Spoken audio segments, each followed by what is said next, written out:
You are watching the internet. And the internet is watching you and your browsing history. This is a follow-up to last week's broadcast in which I looked at the membrane between programs and their commercials. Tonight, we're looking at more filler, the short and sweet screens meant to generate brand loyalty. They are small and fast like fleas, but don't forget that fleas can give you the bubonic plague. So let's have ourselves an identity crisis with station identities, also known as IDs.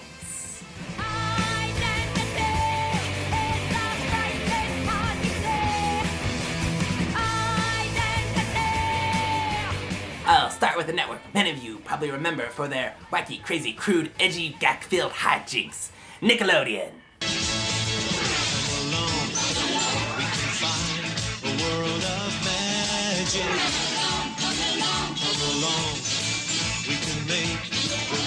This is not zany at all. This is terrible. I wanted Ren and Stimpy. I did not want to get aboard the Great Space Coaster. Get on board on the Great Space Coaster. We'll explore a comet ride of fantasy. I seem to have gone back too far to the earliest incarnation of Nickelodeon. The programming was completely different.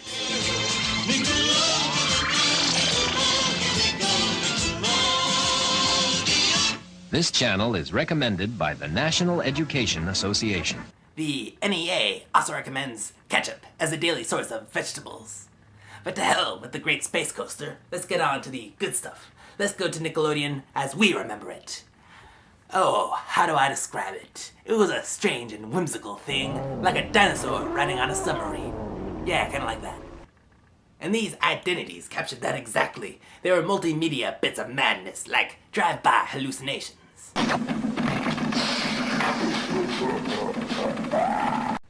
Did that just happen?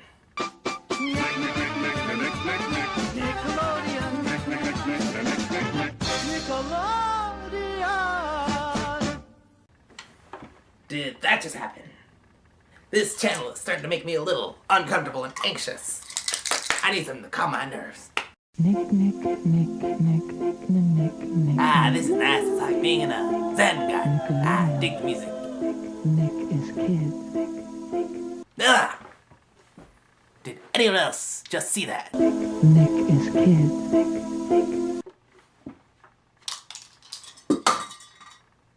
Oh, look, a dinosaur! For some reason, doo-wop was a popular thing among these identities. When are these worms gonna have a reunion anyways? Am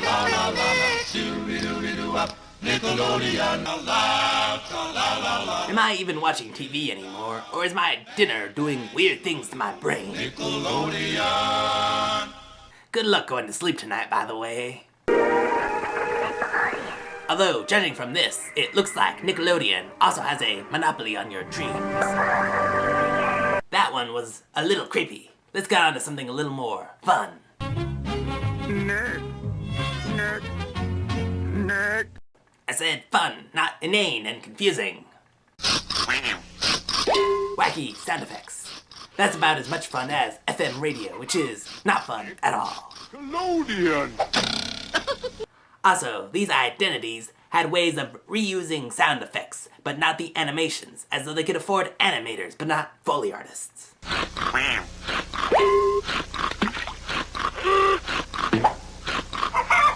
It doesn't make sense, but it doesn't have to. It's Nick. Nick is kids, and kids are weird and off-putting. A close competitor to Nickelodeon is Cartoon Network, who had the usual short station ID.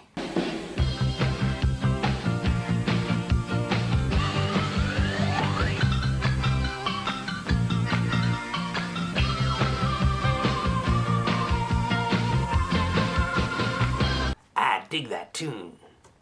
But they went a step further and told miniature soap operas and skits because evidently they had more airtime to kill. Here are a couple of my favorites. Yeah, I know what you're thinking. You're thinking he's nothing but a low-down, good-looking pig with no respect for women. Actually, I was wondering why the two stupid dogs look so morose.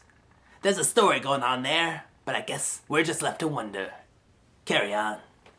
Once, I even loved too much. Oh, it started innocently enough. She'd lost her glasses. I found them. Here you go, little nearsighted mum. I met Lisa Loeb the same way. Also, Sarah Palin. Also, Rivers Cuomo. And they all had the same reaction. Jinkies. Jinkies. Oh, man. I'm in love. I took her to our favorite night spot, gazed into those wobbly eyes and said, Velma, marry me, pretty mama. She looked back at me with that freckled face full of love, sighed, and said, Actually, I have more of a thing for Daphne. It was then I felt my heart break like a fragile Scooby snack upon the jagged teeth of reality. And it's been broken ever since. Ah, so Johnny Bravo has a thing for rocker chicks. Or furries. I don't really know what I'm supposed to take from this. Hey there, little mama. The seat taken? Oh, right, I'm watching Cartoon Network. Speaking of Scooby-Doo, apparently all of Shaggy's friends are hound doggies. And apparently they are hitting it. So tell me again about the 79 countries. It's like this. Cartoon Network's the same in those countries as it is here, except for little differences. Example. Okay, know what they call pound puppies in Paris? Ce n'est pas terrible. Nah, they don't have pounds in France. They have the metric system. Then what do they call them? They call them Les Puppies Royale. No way. Yeah. Well, what do they call Smurfs in Spain? Smurfs is shown in Spain? That's a fucking miracle. What we've got here is a miracle, and I want you to fucking acknowledge it. Los Smurfs. Los Smurfs? Yeah, and in Morocco, Morocco mole is just called mole. In Holland, do you know what Sylvester spreads on Tweety instead of ketchup? Mayonnaise? I seen him do it, man. They fucking drown him in that shit. These were fun and well-written ways to keep you watching the station. On the other end of the spectrum, I think other stations wanted you to stop watching.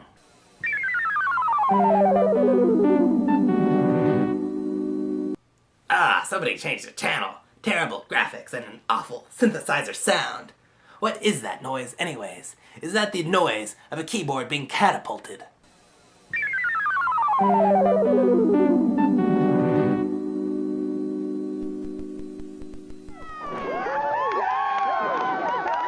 But at least they toned it down for the next version of the ID.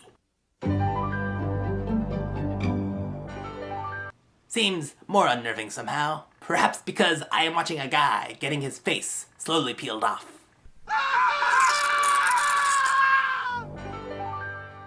Next we got a fancy glass logo. This is PBS. In case you forgot, this is PBS. Or in case you were wondering why all the cartoons were trying to teach you things, it's because Bill and Ted is on another channel. You can change the channel now. Excellent! But with the creation of PBS Kids, the station decided it needed something a little more kid-friendly. And by kid-friendly, I mean obnoxious. Thus, the P-Pals. This is PBS. Why simply say it when decapitated heads can sing it to you? From what I found in my internet searching, a lot of kids were afraid of this logo. Maybe it was the suddenness. Maybe it was the levitating ghost hat. Maybe it was the hollow-eyed hound doggy, probably one of Shaggy's other sidekicks. But this logo was largely disliked, and PBS didn't think it was scary enough. So they came up with this.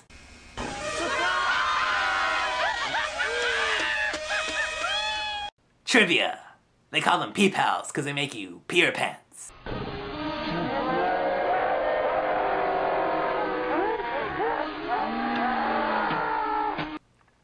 Ce n'est pas terrible.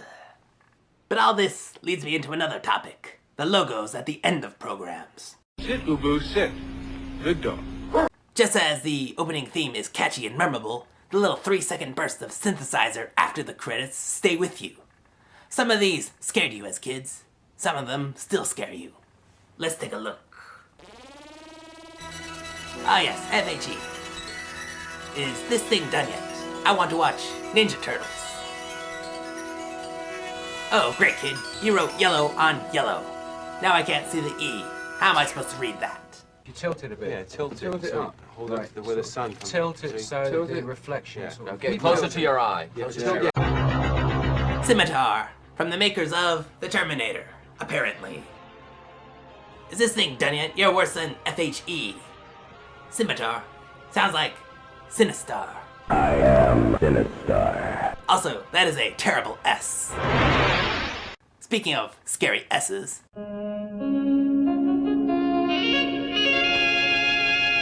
This logo, nicknamed the S from Hell, has it all. A bad sound and an off-putting design scheme. The geometry is all wrong. Next up, World Vision.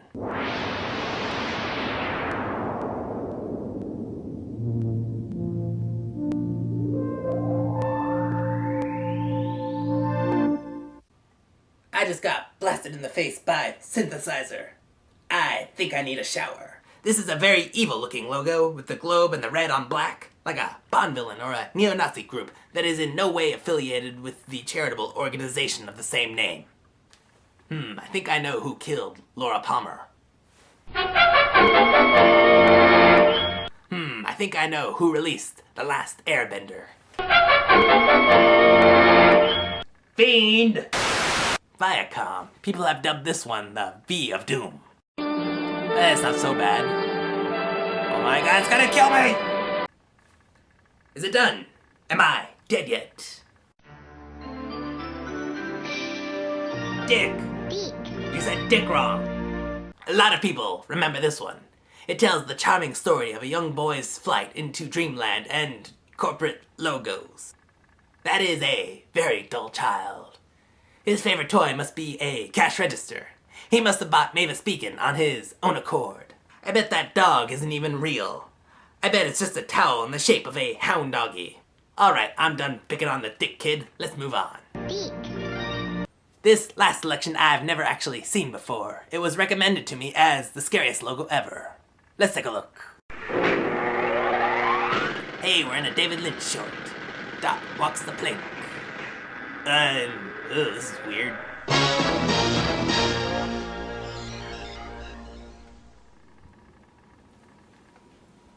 That was unnecessarily terrifying. All it was missing was some kind of scary audio.